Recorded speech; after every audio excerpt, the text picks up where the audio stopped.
Grenoble avec Agnès Garbin.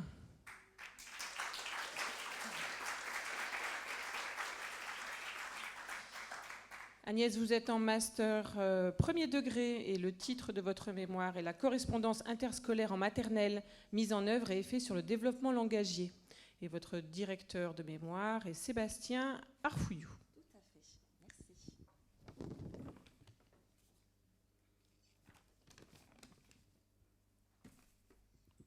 Bonjour.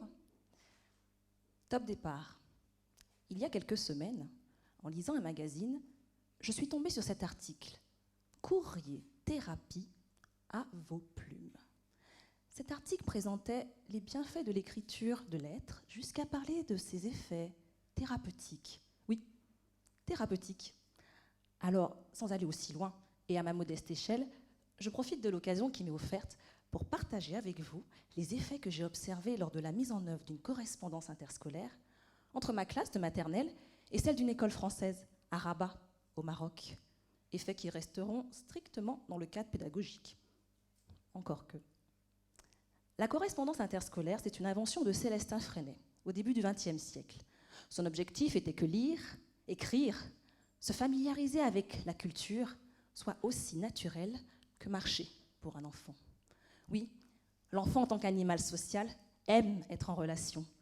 Et par les interactions qu'il aura avec son entourage, il va développer des compétences langagières pour mieux communiquer et se faire comprendre. Au cours de ces échanges, les élèves vont exprimer leur curiosité en posant des questions aux correspondants sur leur monde, géographiquement éloigné de leur environnement proche. Et ils aiment aussi parler de leur vécu.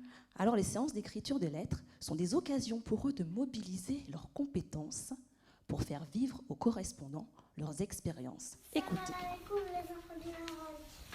Et aussi les maîtresses du Maroc. On va vous parler du bois de la bâtie. Nous avons fait un tremblement de terre en tapant sur le sol avec nos pieds. Et le ver de terre est sorti.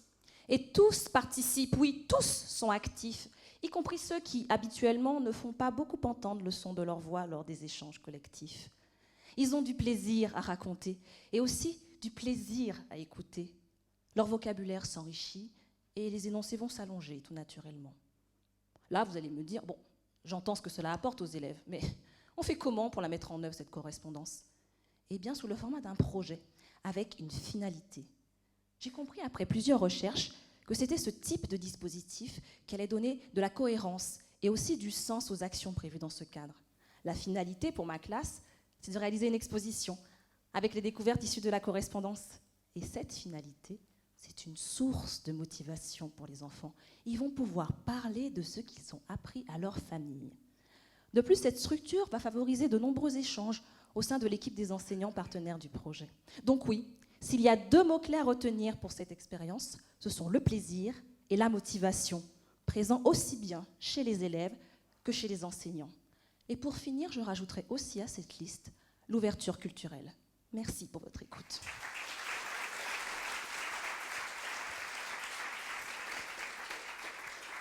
Alors, une question, je n'ai peut-être pas bien saisi, c'est moi. Hein. Votre correspondance interscolaire, elle s'est faite par quel biais, par quel média ? Alors, c'était des dictées à l'adulte. Bien sûr, les enfants maternels ne savent pas encore écrire.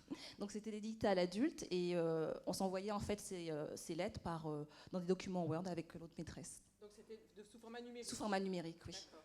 Donc, il n'y avait pas l'attente de recevoir la lettre papier ou le dessin ou le... Alors ça, on a fait des échanges de colis aussi. On a mixé les deux. Le numérique pour pouvoir avoir en fait une fréquence qui fait que les enfants ne se lassent pas dans l'attente, et aussi un peu de colis pour avoir quelque chose de concret, des correspondants. Voilà. Merci beaucoup à vous. Merci.